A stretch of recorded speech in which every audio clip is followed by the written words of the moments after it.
Continuamos con Así estamos. ¿Puede la Biblia cambiarnos de tal manera que podamos cambiar toda la situación que vive el país? ¿Puede la lectura de la Biblia no afectar el Estado laico? ¿Puede esta lectura de la Biblia convertirse en un problema político dentro de las escuelas? ¿O debería ser parte de la solución que todos ansiamos para cambiar nuestra realidad? Un poco la discusión con nuestro invitado de esta mañana, o la conversación. También vamos a aprovechar su presencia para hablar un poco de la evaluación de los cambios en el tema de seguridad, pero lo más relevante, lógicamente, es una línea en paralelo que se está tratando de establecer sobre el tema espiritual como solución y como parte también del problema cuando vemos ritos satánicos, vemos actuaciones espirituales detrás de la violencia. Coronel, ¿cómo hay que evaluar a esta altura, en primer orden, usted como presidente de la Comisión de Seguridad, que tiene mucha más información que del resto de ciudadanos, qué conclusiones hace de lo que está pasando en el país en términos de violencia? Bien, la política criminal establece 3 puntos a considerar para combatir la delincuencia: la prevención, el combate y la rehabilitación. Yo tengo la experiencia de haber estado en la Policía de Hacienda, en la Policía Nacional, en la Guardia Nacional. O sea que todos estos instrumentos legales, inclusive menos porque durante el conflicto teníamos más restricciones para actuar, pues ya he estado combatiendo la delincuencia directamente. Hoy soy legislador. Esa experiencia me permitió poder dar instrumentos a la policía que yo creía convenientes, por ejemplo, no solamente para combatir hacia afuera, no que es adentro. Yo propuse la ley disciplinaria y una serie de cosas que están ayudando ahorita al combate de la delincuencia. Pero después de estar, digamos, ejecutando las leyes, después de estar haciendo leyes, y no vemos los resultados deseados. ¿Por qué? Usted lo acaba de mencionar, ya esta gente ya está entrando, aquellos que la parte espiritual, digamos, cristiana, y cuando digo cristiana es cristiana católica o cristiana evangélica, ya tal vez no les choca hasta algunos eso, hablar de ese aspecto, pues entonces póngase a pensar de que sí se está mostrando el actuar de las pandillas en la otra espiritualidad, la mala. Porque muchos de los crímenes, cuando despedazan, cuando sacan el corazón, cuando hacen todas esas cosas, son ritos satánicos. Entonces, ¿qué tienen en su mente? ¿Cómo están influyendo en la gente? En ese aspecto, en lo malo. Y en los niños, inclusive, cuando miran, es más, hubo una época en que nosotros hablamos con los medios de comunicación porque les daban una cobertura a ellos como que eran héroes, ¿no? Todavía sigue. Porque si usted mira series de televisión, el cartel de los sapos, las muñecas del narcotráfico, entonces les están diciendo, mire, esto es una vida de que media vez no los capturen, pueden vivir bien, comer, o sea, tener lujos, etcétera, mediante la delincuencia. Qué bonito de que en las escuelas es prohibido, ¿no?, la lectura de la Biblia, o excepto en los colegios y de que son religiosos. Pero entonces las maras sí pueden entrar, pero Dios no puede entrar. Y con esto que estoy proponiendo, como dije, que previene. ¿Por qué? Porque el niño ya no solamente va a tener la influencia de la televisión o de los medios que miran las muertes, etcétera. Salen a su patio, a la calle, y comienza a ver las influencias de las maras y narcotráfico, las drogas, sino que va a tener también cómo escoger entre el bien y el mal, porque ahorita solo el mal es el que abunda, ¿no? Ahí viene la prevención, que el niño sepa qué es eso. Segundo, el combate. Yo no voy a proponer cosas que no dan resultado. Normalmente una persona, cuando ha padecido una enfermedad y ha probado varias medicinas, de repente una le da resultado, ¿qué es lo que hace? Cuando encuentra a otra persona que estaba padeciendo su mal, le puede recomendar porque en él hizo efecto. No dice, en mí hizo efecto esta medicina, por lo tanto le recomiendo que la tome. En mí hizo efecto la palabra, en mí hizo efecto el conocer a un Cristo vivo. Me cambió de una persona que odiaba, una persona que en su hogar, hasta mi esposa y yo nos llegamos a odiar, mis hijos me tenían miedo por toda la amargura y odio que yo tenía. Conocer la palabra me cambió. No digo que soy un santo, pero soy una persona que trata de pecar menos cada día. Este es un país que ha dicho 90... Y si me permite, ¿sí? la parte, estoy hablando de la prevención y el combate. Veamos la rehabilitación. ¿Por qué esperar? Y usted se ha fijado que en los penales, a donde sí se permite llegar a dar la palabra, muchos de esas personas, unos se han comenzado a regenerar y muchos hasta salen predicando la palabra. Ya vimos que da resultados, que rehabilita. Pero ¿por qué esperar cuando ya se ha cometido un delito para cambiarlo si se puede prevenir, como lo he dicho? Entonces, eso es lo que yo recomiendo, de que a mí fue una medicina para mi espíritu y mi alma.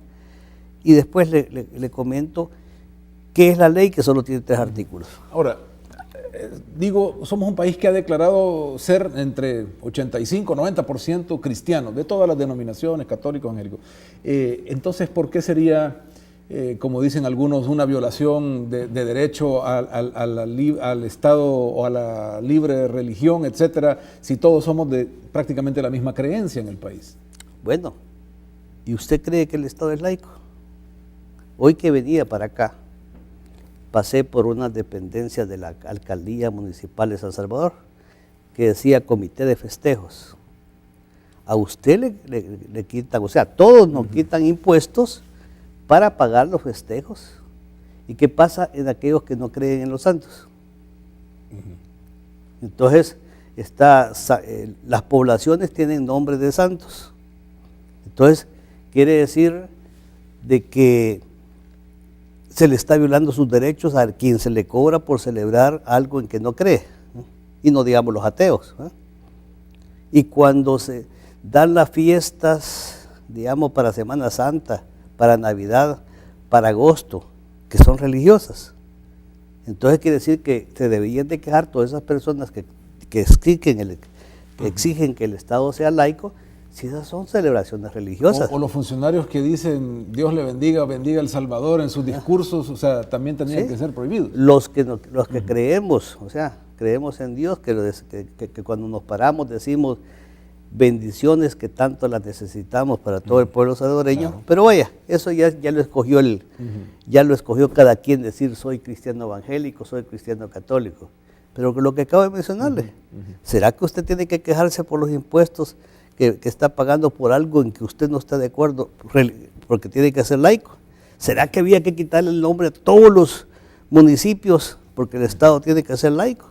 ¿Será que hay que abolir las vacaciones religiosas porque el Estado es laico? ¿Seremos laicos? Seremos laicos para algunas cosas, queremos, para oponernos a la lectura de la Biblia. Bueno, pero es lógico, el diablo no le conviene que todos conozcamos la palabra. Dice Oseas, por falta de conocimiento pereció mi pueblo. ¿Y qué está pasando con nosotros? Estamos pereciendo por la falta de conocimiento. ¿Cuál es la propuesta de ley? ¿Cuáles son los 3 artículos? Solo son 3 artículos. Lo voy a mencionar cada uno de ellos, hablando primero de la oposición hacia ellos. Se dice, yo creo que personas que algunos inclusive les he mandado la ley para que conozcan, porque por desconocerlas la atacan. Dicen, los maestros no están preparados para dar este tipo de materia. Y yo les digo, los maestros que a mí me dieron clases, además de saber leer y escribir, sabían un montón de cosas más, estaban bien preparados. Primer artículo, se deberá leer la Biblia, lectura de la Biblia, previa a la jornada matutina, vespertina y nocturna, sin mayor discusión religiosa de otro tipo. O sea, es lectura, solo leer. No tienen que dar explicaciones ni nada. Pero alguien dice, una simple lectura. Los que conocemos la Biblia sabemos y dice, y es palabra de Dios, la palabra nunca regresa vacía. Y me dice, pero ¿qué con eso? Los que hemos leído la Biblia sabemos el caso del eunuco, el etíope, que andaba llevando el libro de Isaías, ¿no? Pero ¿qué pasa? Él había leído, pero o sea, una simple lectura, pero entonces por haber leído que tenía curiosidad, por eso Dios le mandó a Felipe, le explicó y después el hombre se bautizó. Otro efecto de la simple lectura, como le dicen, el niño va a escuchar un proverbio, va a escuchar algo y va a ir donde su papá si no entiende. Papá, fíjate que oí esto, ¿qué significa? El papá le va a explicar de acuerdo a su denominación religiosa. Si no sabe, el papá se va a ir donde el ministro de su iglesia, llámese pastor o sacerdote. A través del hijo estamos llegando al padre también. Pero ya dije yo, escuchó un texto. Sí, te dice, pero ¿cuál Biblia? Dice la gente.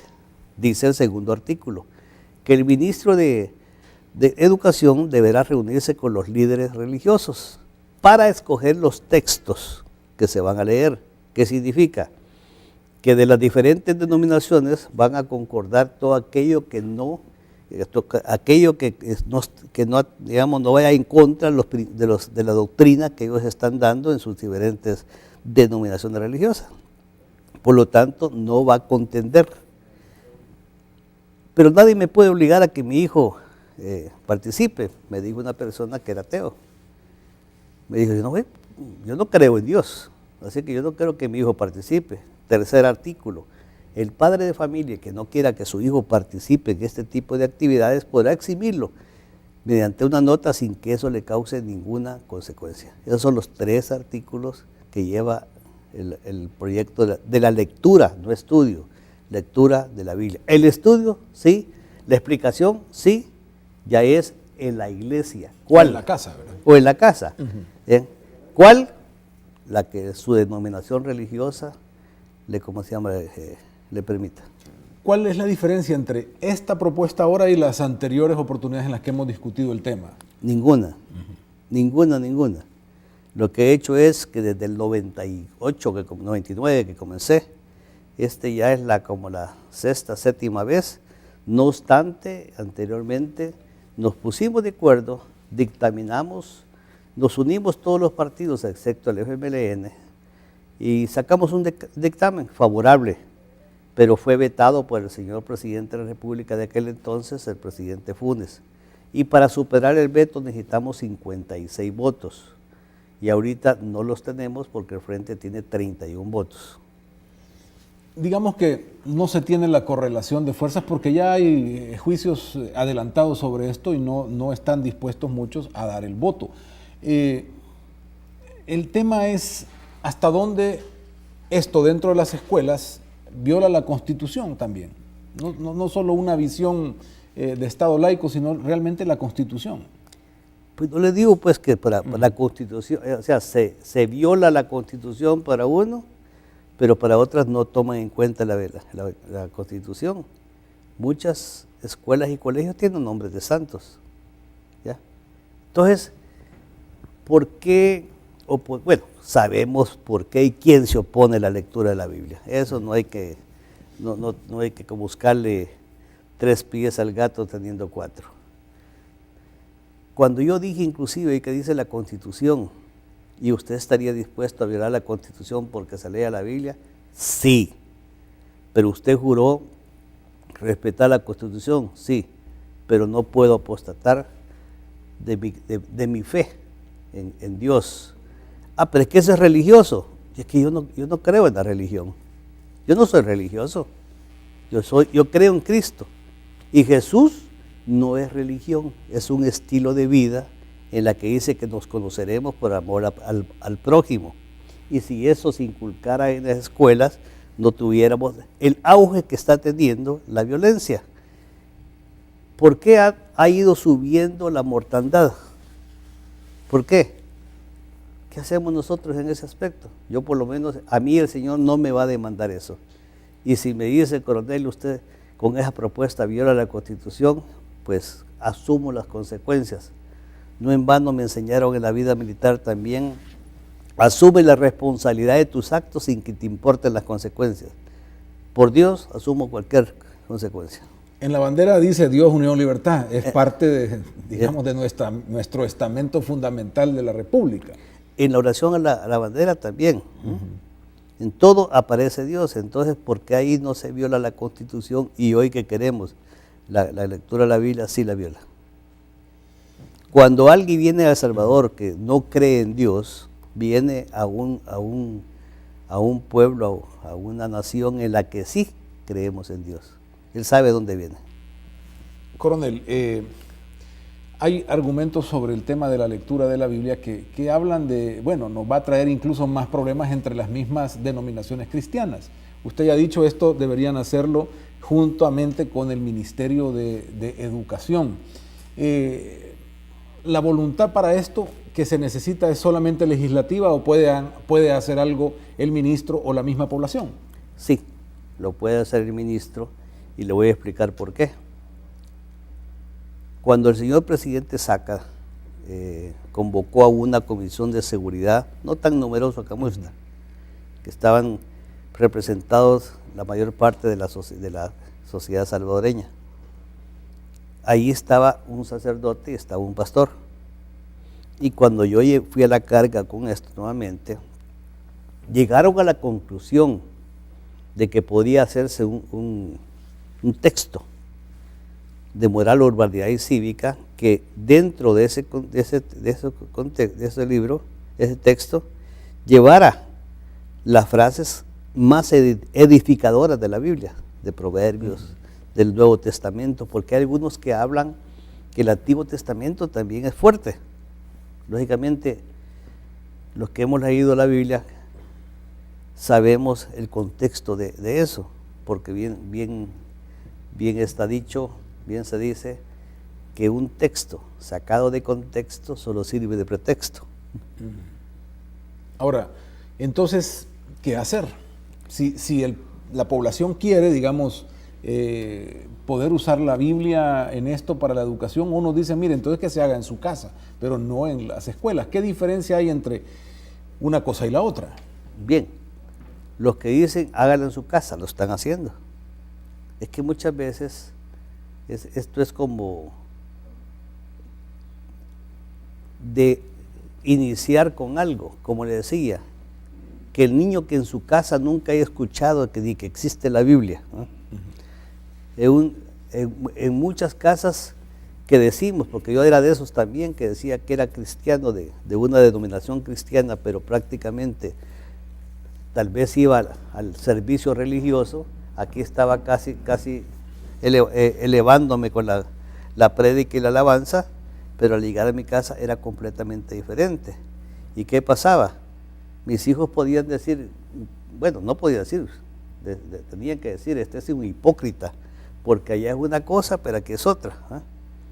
Entonces, si no se comienza a darle a conocer a las personas, a los niños, entonces ¿cómo se va a hacer en la casa?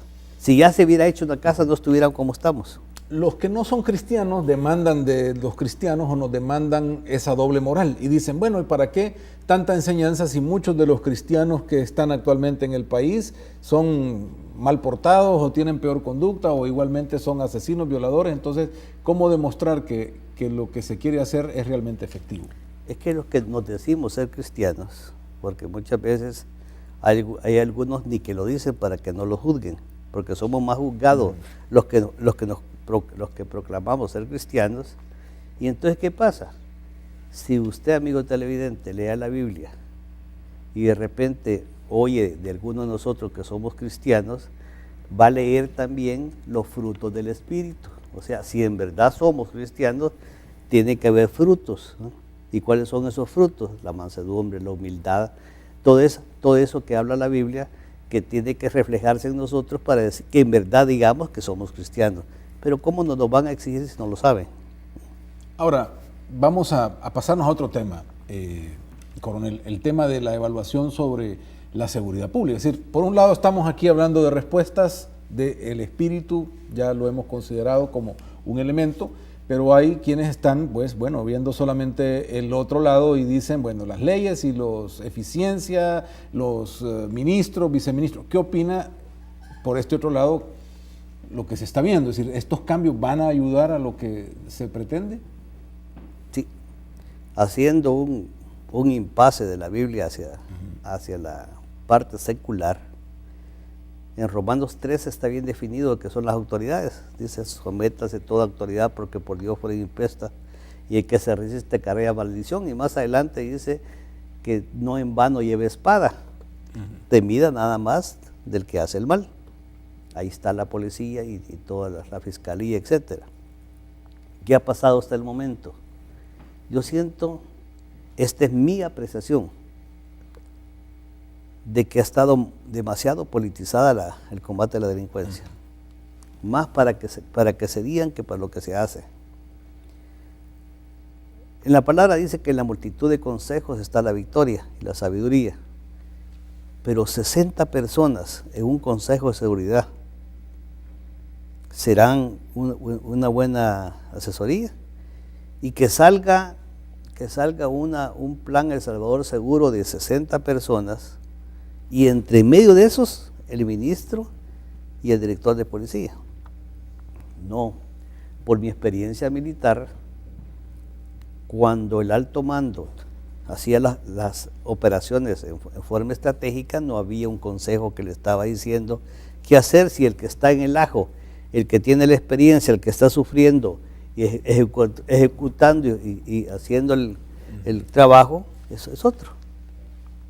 Entonces, yo espero y confío, no solo espero, confío de que el nuevo ministro de Seguridad va a tener una ventaja que no han tenido los anteriores. Ha sido ejecutante, y ejecutante de muchos planes, de los planes Larisa, los planes los planes que desarrolló Arena en su gobierno, los planes que desarrolló el gobierno anterior del FMLN, el plan que se estaba desarrollando ahorita. Pero por favor, señor presidente, respetuosamente, déjelo que él haga. Que él con su staff haga sus planes, y con él con su staff los ejecute, porque así también vamos a poder evaluar al ministro, no en base de lo que le ordenan un conjunto de personas que no están en la situación, no están en el ajo. Ahora, en ese consejo están también las iglesias, volviendo, para no desamarrarnos del todo del tema bíblico, ¿verdad? Porque eso están ahí y es un componente dentro de esto. Ahora, ¿qué con lo que me dice, hay que desarmar este consejo de seguridad? Pues yo quisiera que, como usted acaba de decir una cosa muy importante, están en las iglesias. ¿Y qué han propuesto las iglesias en el plan Salvador Seguro? Bien dicen algunos, cuando estamos hablando de la Biblia, dicen al César lo que es de César, a Dios lo que es de Dios. Entonces, si yo como pastor o sacerdote estoy diciendo, mire, el combate tiene que ser así, o la prevención tiene que ser así, y no propongo de lo que yo sé, de ahí tiene que haber salido algo de la Biblia, algo de consejo, de influir en el niño en las escuelas. ¿Habrá salido algo de eso así desde el punto de vista de lo que yo manejo?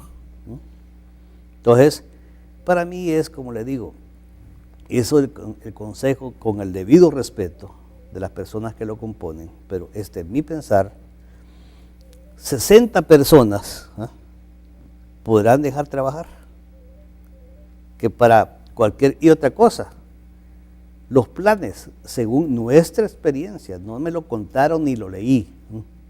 Los planes tienen que ser flexibles, tienen que ser cuidadosamente elaborados, fuertemente ejecutados, pero tienen que ser flexibles. A estas alturas, ustedes que cubren los medios, que cubren las acciones, ¿han escuchado en un cambio que se le haya hecho el plan El Salvador Seguro debido a que no ha dado los resultados que se esperaba? De hecho, es la pregunta, si se evalúa realmente el resultado y Benito Lara pasa a ser asesor, ¿qué es lo que se está evaluando ahí? ¿Cómo lo ve usted? Bien, dejemos las personas, yo me estoy refiriendo al plan. Salió un plan, ahí está escrito y todo, ok. ¿Ha dado resultado? No. ¿Qué flexibilidad ha habido para hacerle cambios a este plan y adaptarlo a la situación? Porque la delincuencia muta, y en la forma en que muta hay que cambiar también los planes. Y por cierto, ya secularmente refiriéndonos a lo que es la política criminal, yo, bueno, aquí lo he dicho también con usted, yo comparo la delincuencia como una enfermedad grave, como el Zika y otras cosas, que en este momento el Ministerio de Salud está combatiendo el virus en las personas. Hay que combatir el virus en las poblaciones. Pero si en el Ministerio de Salud, las personas que están combatiendo, no le ponen la dosis que tiene que ser, no que media dosis o un cuarto de dosis, ese paciente se muere, porque o lo peor, el virus se va a volver resistente o va a mutar, porque no se le aplicó la dosis exacta. Lo mismo en el combate a la delincuencia, hay que aplicar la dosis exacta. Pero al mismo tiempo que se está combatiendo, se previene que otros no se infecten. Y los que se van rehabilitando hay que, digamos, alejarlo de esto para que no se vuelvan a infectar, porque va a ser peor. Un cambio ha sido meramente, no sé si administrativo u operativo o combinado, pero es desarmar las subdirecciones, al menos algunas de ellas. Bueno, en ese aspecto es donde estoy hablando yo, que hay que dejarle las manos libres al director, que si él va a quitar la subdirección de antipandillas, a lo mejor le va a dar elementos de reacción a cada delegación, pero él conoce, él tiene la experiencia y el conocimiento de lo que ha tenido éxito en los planes anteriores y los que ha fracasado. Dejémoslo trabajar, no le atemos las manos, no burocraticemos la seguridad pública, ni mucho menos la politicemos. Dejen que los que saben, los que están, lo desarrollen. Cuando yo era comandante de batallón y me decían, esta área está infectada, usted me decía, desarrolle la situación. ¿Qué era eso? Lo analizaba, los antecedentes, tenía la información del enemigo, la información propia, el terreno, la misión, las condiciones meteorológicas, y en base a eso yo hacía con mis oficiales mi plan de operaciones, lo ejecutaba siguiendo en el movimiento. Algo que habíamos previsto no se daba, era diferente, pues flexibilidad, había flexibilidad en el plan, lo cambiamos para adaptarlo a la situación que estamos viviendo. Eso es lo que tiene que hacer el ministro, es más el director, porque se supone que el ministro juega la política, pero quien tiene que hacer los planes operativos tiene que ser el director. Pero en este momento, ¿quién hace los planes? Una última apreciación, Sí. coronel, y es el tema de el nivel que ha adquirido esta violencia. Ya se habla de terrorismo, se habla de ejecuciones extrajudiciales, ¿verdad? Se habla de grupos de exterminio, de la brutalidad con la que se están dando las cosas en el terreno. Entonces, ¿esto requiere otro nivel de leyes o de adaptaciones de estas? ¿O qué es lo que requerimos para este otro nivel de violencia que ya no es el mismo que hace unos 5 años atrás? Si algún día hiciéramos un programa y usted me dijera para tal cosa qué ley existe, sería bueno, porque actualmente la gente dice, ¿y qué leyes se pueden dar para combatir? No, ya no es la ley, esa es la aplicación de la ley. Si usted se pone a ver desórdenes agravados, aquellas personas que eviten, y me estoy yendo del nivel más bajo al más alto, aquellas personas que impidan de que las personas, ¿cómo se llama?, reciban ya sea asistencia médica o legal, porque los que están obstaculizando eso. Aquí vemos acá todo eso y no se hace nada, ¿no? Después se dice en la toma de poblaciones, aquellos que tomaran poblaciones en armados, etcétera, etcétera, y no se habla aquí de territorio. Este es territorio de la MS, es territorio de la otra pandilla. ¿Qué necesita la autoridad para ir a proceder contra ellos? ¿Que hayan cometido un asesinato? No, del momento que han ocupado, dice la ley, contra actos de terrorismo. ¿Eh? ¿Y quién es terrorista? El que está infringiendo esa ley. Entonces, cada cosa, y como le digo, ahí he tenido yo el privilegio de la Asamblea Legislativa, estar en la Asamblea Legislativa, y de cada cosa que en aquel entonces nos pasaba, que en aquel entonces no existían leyes para eso, hoy sí hemos puesto ese tipo de leyes. es de eficiencia. Es de aplicación de la ley. Coronel, muchísimas gracias por habernos acompañado. El tiempo siempre es corto para un tema tan amplio y Bueno, tan sabe, complicado. mucho gusto. Pero muchas gracias por acudir a la invitación y a conversar sobre estos puntos de vista en temas relevantes como este. Y ojalá que haya reflexión sobre también aprovechar la lectura de la Biblia en las escuelas, que tanto lo necesitamos, sin duda. Bueno, bendiciones al pueblo salvadoreño y que Dios nos ilumine para que entendamos que por falta de conocimiento pereció mi pueblo. Gracias, coronel. Vamos inmediatamente al tráfico vehicular nuevamente para darle una última vista a cómo se están desarrollando las condiciones del tráfico vehicular.